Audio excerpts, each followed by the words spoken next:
It's okay, trust me, I already looked. You think it's delightfully refreshing. All right, here's the thing about Dave. Dave didn't, like, get funny eventually. He was always funny. And he remains at the top of his game. Why? Because he's constantly evolving. He grows. Or sometimes it's a slightly more lateral move, but always with some kind of new perspective, you know? His critical thinking is his art. His stand-up blows my mind, you know? It changes the way I think. And sometimes I wholeheartedly disagree with him, but that's what I love about Dave. It's what I love about art. The only way you know where the line is to cross it. And I think that what is life if nobody's crossing the line? Ladies and gentlemen, man the fuck up or you're not gonna make it through the end of this show. Just man the fuck up. Just because I'm dressed this way does not make me a whore. Now that would be like me, Dave Chapelle the comedian, walking around the streets in a cop uniform. Somebody might run up on me. Oh, thank God. Officer, help us. Come on, they're over here. Help us. I'm like, oh, just because I'm dressed this way does not make me a police officer. I am what's known on the streets as a victim blamer. Dave, Michael Jackson was molesting children. Well, what were those kids wearing at the time? The only reason everybody is talking about transgenders is because white men want to do it. That's right. I just said that.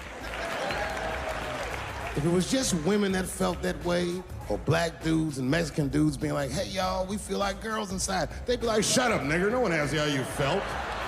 Come on, everybody, we have strawberries to pick. It reeks of white privilege. You never asked yourself why it was easier for Bruce Jenner to change his gender than it was for Cassius Clay to change his fucking name? Everybody gets mad because I say these jokes. But you understand that this is the best time to say them. More now than ever, you have a responsibility to speak recklessly. Otherwise, my kids may never know what reckless talk sounds like. The joys of being wrong. I didn't come here to be right. Just came here to fuck around. The courage that it takes as a performer and an artist to stand up for who you know you are, to take a chance on yourself, is just one more reason why we all just love and respect and admire this man. And, you know, it was until we started touring a couple of years ago together that I really got a chance to watch him walk through life. I always imagined him on a tractor, you know, out in Ohio, listening to Prince. But because it was Dave, obviously, I just imagined that Prince was there, because that's just how Dave's life was. Things happen in Dave world that just don't happen anywhere else. In fact, the last time, this was in 2008, I think, and I was in DC. In the back of this little restaurant was a gentleman that I recognized as Dave Chapelle. And I thought, why is Dave Chapelle here? And I said, Dave, what? I hadn't seen him in a long time. How are you? What are you doing? And we caught up, and I said, you know, Dave, I'm down here. I'm actually running over to Walter Reed. It was in the height of the Iraq War. And I was going to run down to Walter Reed, and I had a stack of Chappelle Show DVDs that I would bring with me, because they love those. And The Daily Show, So I have these Chappelle Show DVDs, and I say to Dave, I'm going to head down and I'm going to see these guys, these wounded warriors, and I have your DVDs. What are you doing right now? What do you say? You know, he's a spontaneous guy. Let's go. Let's really blow their minds. And he looks at me, and I'll never forget it. He looks up and he goes, no, I'm good.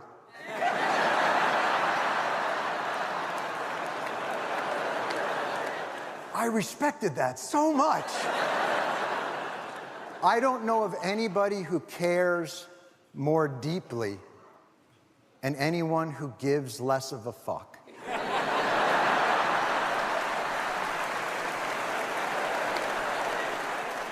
Dave is a touchstone because he's a seeker of knowledge. He's a man that seeks out people and experience and knowledge, and he wants to touch it and feel it and be with it on the ground so that he can then channel that through his art and redirect that back to you as something completely different and new. I can only tell you this, there's only one person that can say, hey man, I need you, and I will be there no matter what, no matter where. And when he called me just recently and said, I need you, a week later I stood with Dave on a stage in Dayton, Ohio, 100 feet from the site of one of the worst mass shootings in American history. And I watched this man help a city heal a wound born of violence and born of pain. But as we sat and we watched Stevie Wonder sing Ma Chérie Amour, and the crowd going crazy and reclaiming their city, he turned to me on stage and he said, this is their memory now. This is their memory.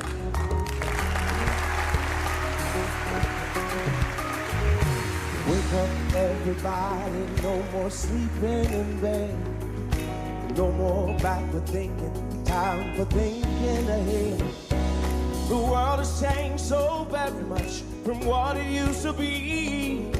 There is so much hatred, war and poverty.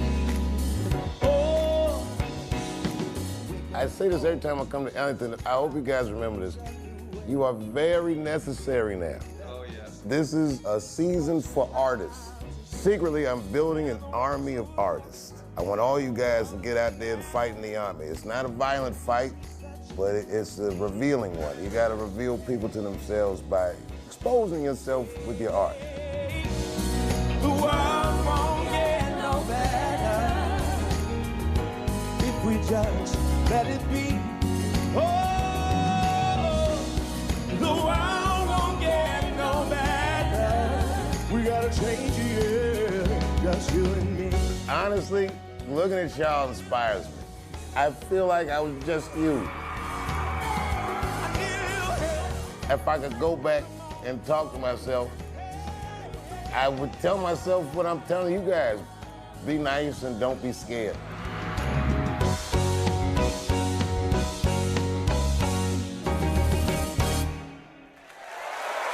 Thank you. The Mark Twain Prize was created in honor of a great satirist and irreverent observer of the world in which he lived. In honoring Dave Chapelle this evening with the Mark Twain Prize, we are honoring a comedian at the top of his game, someone who already has a lifetime of achievement behind him, but promises to have another lifetime in the coming decades. And for these reasons, the Kennedy Center is proud to present Dave Chapelle with the nation's highest comedic award, the Kennedy Center Mark Twain Prize.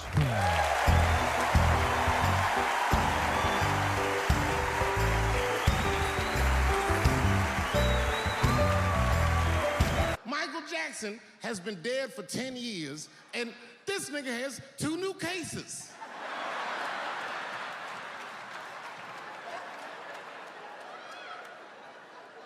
And if you haven't watched that documentary, then I'm begging you, don't watch it. It's fucking gross. I felt like HBO was sticking baby dicks in my ears for 4 hours straight. Really nasty shit. I don't want to know all these things. Turns out, Michael Jackson allegedly likes a long gander at the anus. So they said he stares at people's buttholes. That's what they said. That's how gross the documentary was.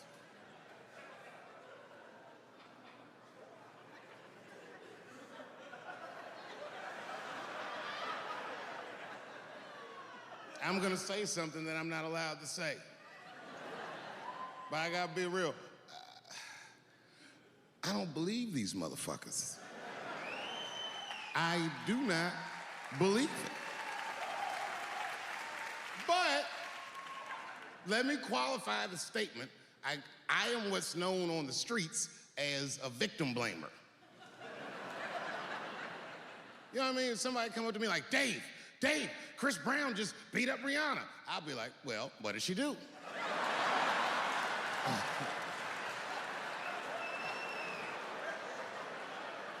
Dave, Michael Jackson was molesting children. Well, what were those kids wearing at the time?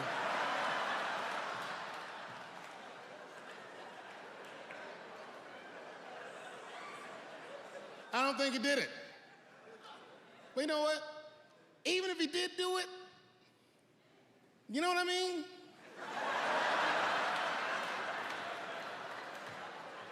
You know what I mean? I mean, it's Michael Jackson. I know more than half the people in this room have been molested in their lives. But it wasn't no goddamn Michael Jackson, was it? This kid got his dick sucked by the king of pop. All we get is awkward Thanksgivings for the rest of our lives.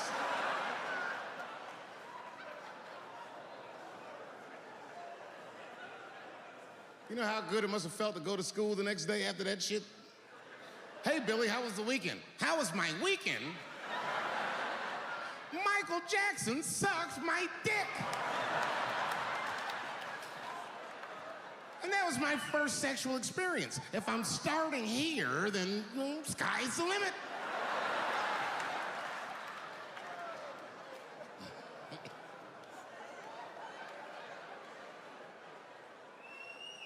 I know it seems harsh, but man, somebody's got to teach these kids. There's no such thing as a free trip to Hawaii. He's gonna want to look at your butthole or something.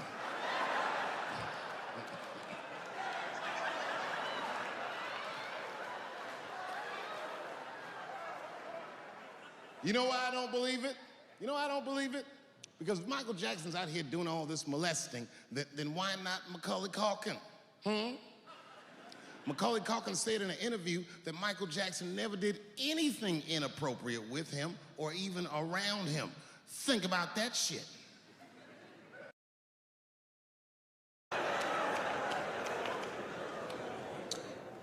Sometimes I think that the media is hard on Trump, because I'll see shit that they get on him about that doesn't seem bad to me. I mean, a nigga got on Trump about not staying in the White House enough. Who gives a fuck? This motherfucker was rich. Used to shit in a gold toilet. It's true. I don't know if you've ever been to the White House. It looks like a very nice place to work, but I wouldn't want to live in that Scooby-Doo ass house either. That shit's terrifying looking. Imagine you trying to jerk off in the crib and Abraham Lincoln's just looking at you like...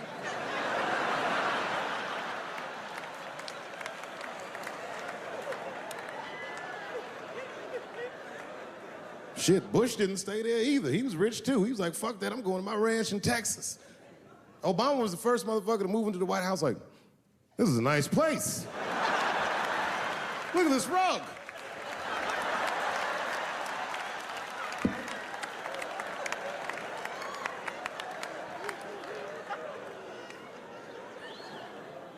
The media got on him about putting Jared Kushner in his cabinet, and I didn't think that that was the worst thing he'd done. I mean, it was still early, and I mean, it's not unprecedented. Kennedy had his brother as the attorney general, right? And this motherfucker's a Washington outsider. To be honest with you, I'd probably do the same thing. As a matter of fact, I do. You think I go to a Hollywood meeting with all them white folks by myself? I bring my nigga Mac Mittens from the streets. I don't even know his real name. Everybody just calls him Mac Mittens. But I know he's not qualified to even listen to these meetings, but this motherfucker just makes me feel good. And all the white people look at me like, Dave, do you mind asking your friend Mac Mittens to excuse us so that we can talk business? And I say, fuck that. Anything you say to me, Mac Mittens can hear that shit. And he listened to the whole meeting. And when they done talking, I just look over at Mac Mittens, and if he gives me the signal, meow, meow, I'll sign the papers. It's a gut check. Or how about this one? Remember when it was the day after the election, and the president of Taiwan called Donald Trump to congratulate him? And Donald Trump, you know, of course, took the call and talked to the president of Taiwan. Problem with that was, Taiwan doesn't have a president. The United States functions on what they call a one China policy, and Taiwan is a renegade province of said China. And Donald Trump didn't know that and picked up the phone and started yammering away, and the media ate his ass up. And I'm not gonna lie, I was laughing like shit. I was like, oh shit, this dumb motherfucker is in trouble. And then that night, I was in bed drifting off to sleep, and then I had to admit it to myself. I was like, I didn't know that shit either.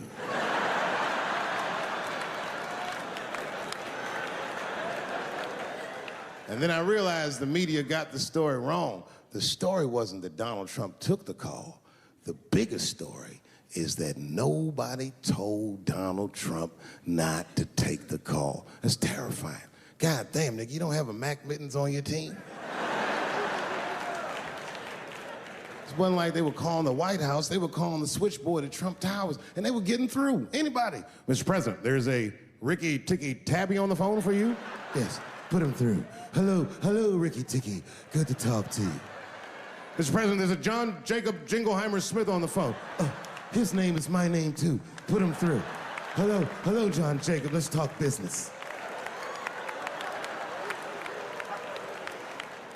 How many people in this room are not originally from the United States? My round of applause. Where are you from, bro? You right there. Iraq. You're from Iraq? Ew. I was fucking around. How long have you been here in the country?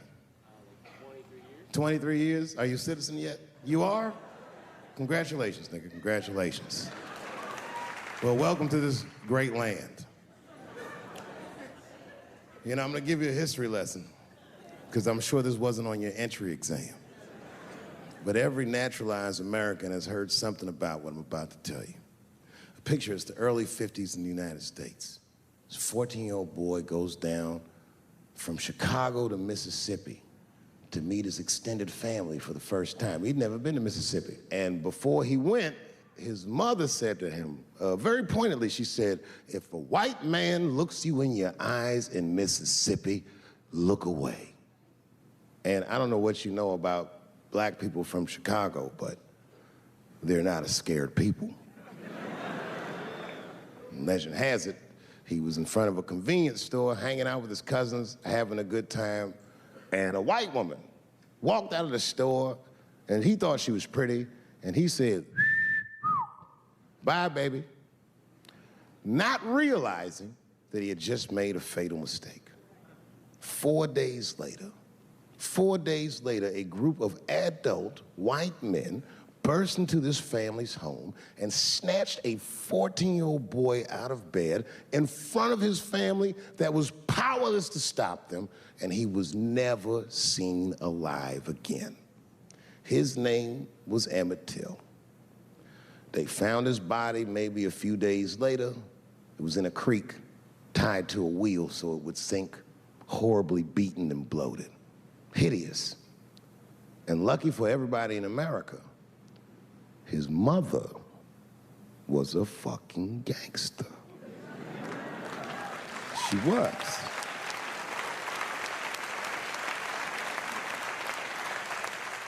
If you can imagine, in the very midst of a mother's worst nightmare, this woman had the foresight to think about everybody. She said, leave my son's casket open. She said, the world needs to see what they did to my baby. And every publication here in the United States, from Jet Magazine all the way to the New York Times, had this boy's horribly bloated body on its cover. And if our civil rights movement was a car, this boy's dead body was premium gas. This was a very definitive moment in American history where every thinking and feeling person was like, ugh, we gotta do better than this. And they fought beautifully, and here we all are. But if you worry, don't pray. My homie told it to me just the other day. From the tall castle walls to the mean teeth streets, I hope you get what you want, and that you want what you need. Amen. Thank you. Everyone have a seat, be comfortable, relax. I gotta tell you. Let's go, let's go.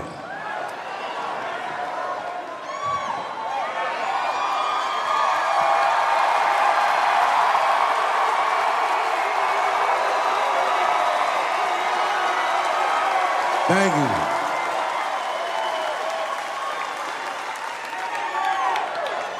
I need you guys to know something.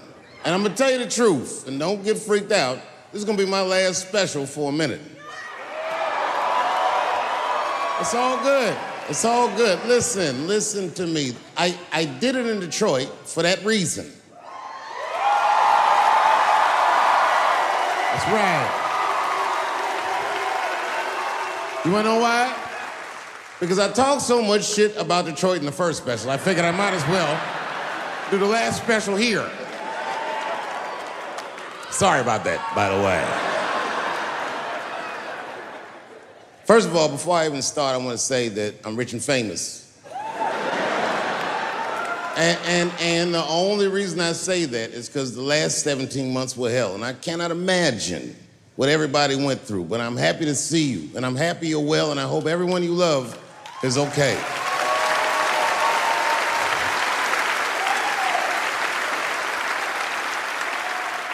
I don't want you to worry about me. I'm vaccinated. I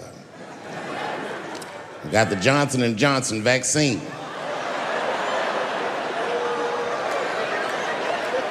I gotta admit, that's probably the most niggerish decision I've made in a long time. I walk in the doctor like, give me the third best option. I'll have what the homeless people are having.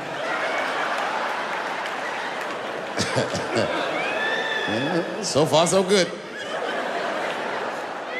And I know you probably heard on the news, I did get coronavirus. And it was something else. Like, okay, first of all, when the doctor told me I had coronavirus, I gotta tell you, I was surprised how it made me feel. I felt dirty. I felt gross. Because I'd been walking around Texas, just touching doorknobs and shit, hands all moist, tipping niggas with cash. Here, take this to your family. I must have killed thousands of people just trying to get tonight's show together. So I hope you appreciate it, because a lot of niggas died for me to get this one off.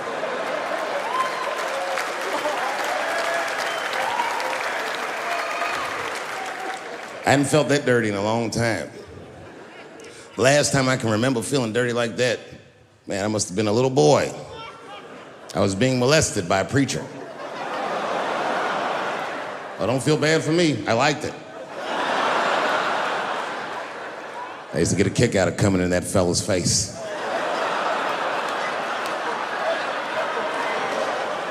Well, he asked me to do it.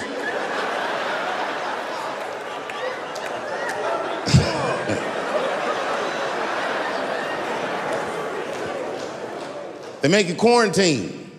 I had to quarantine for 10 days at least. They said, you're gonna have to stay in the room. I didn't go nowhere. And it started making me nuts, because I would just sit in the room and watch videos all day. Now, you know what I was watching? And I hate to say this, but there was a lot of videos, sadly, of black people beating up Asians for no reason. Oh, these attacks were unprovoked. I couldn't believe it. And I was sitting in the room watching this shit. It was stressing me out. I was stressed already, because the whole time when you get coronavirus, at least the first 5 days, you wait to see how sick you're gonna get. And it turns out, and this is true, I didn't get sick at all. Not a cough, not a booger, not a fever, nothing. Look at me.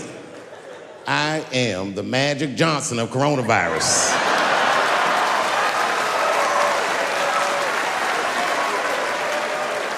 I just sat in the crib and got strong all week.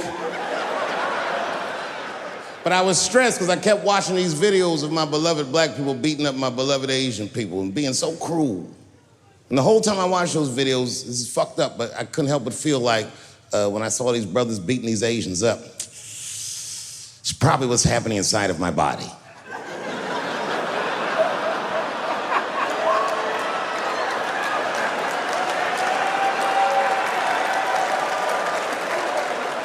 I didn't get sick.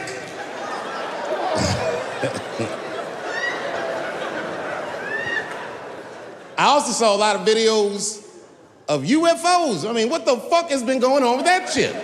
These niggas are here. These UFOs keep coming to Earth, and it made me think of an idea for a movie. It sounds dumb, but hear me out.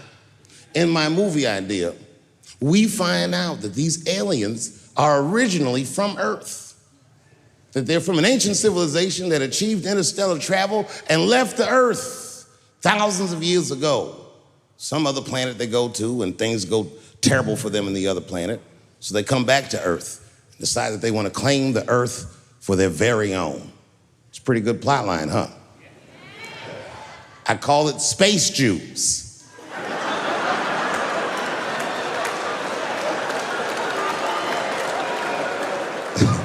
Space Jews. All right. It's gonna get worse than that. Hang in there. It's gonna get way worse than that. Then I thought of an idea for a children's book. I actually wrote it. It's coming out soon. The book is designed to help parents teach their children about racism, which, if you're a parent, you know is an impossible concept to teach to a child. But I'm doing it. The book is about a big, strong, beautiful black man with a benign, regular-ass white name. And he has a white speaking voice. So whenever this motherfucker calls to get a reservation at a restaurant, oh, he gets the reservation. That name and that voice, who could resist him?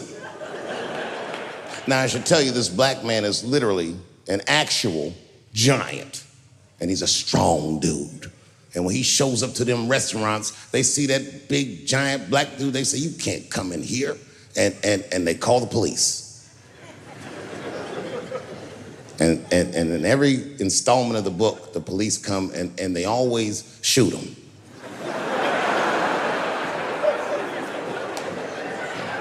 But remember, remember, this guy is a giant. These bullets don't kill him. They don't even hurt him. They just break his heart. It's called Clifford the Big Black Nigger. Anyone?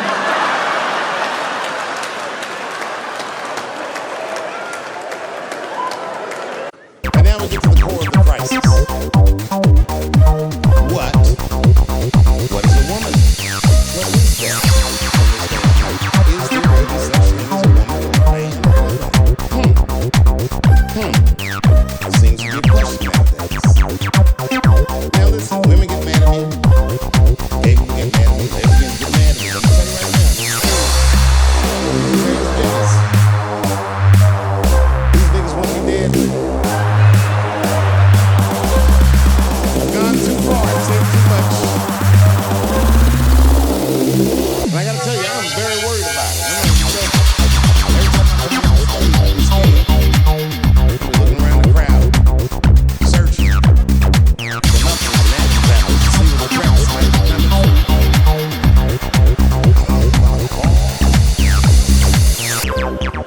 A nigga came up to me on the street the other day and said, they acted as what?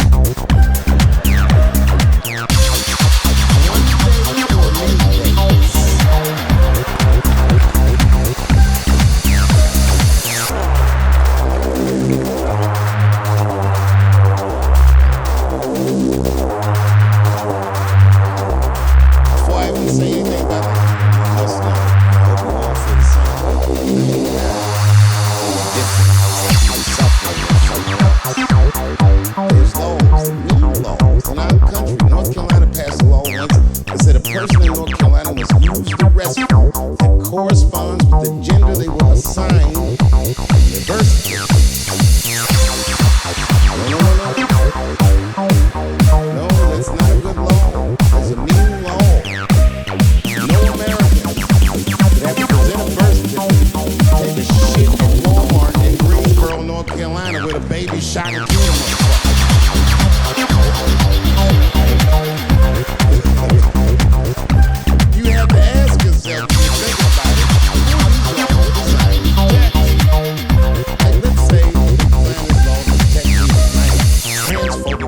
comedian. Dave Chapelle. And let's say that I'm in Walmart doing a little shopping with my family. Now, I should tell you, if that ever happens in real life, you should know that my dreams didn't work out. But let's say something goes horribly wrong, and there I am in Walmart with the poor whites rummaging around for mediocre goods and services.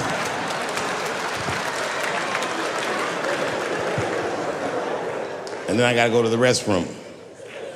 So I excuse myself from my family. I go to the men's room. Now I'm standing at the urinal taking a leak.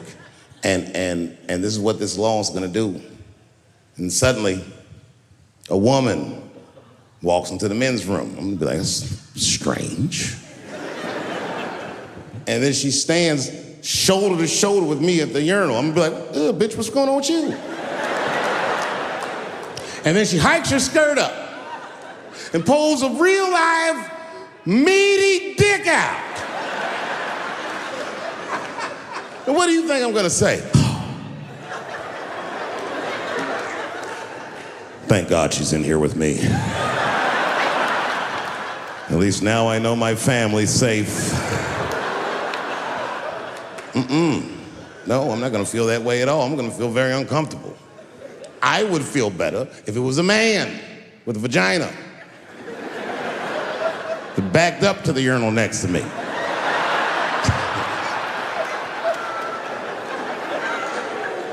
I wouldn't even think about that. I'd just be like, that's funny. This guy is peeing out of his butt for some reason. Oh my God, he must be a veteran. Thank you for your service.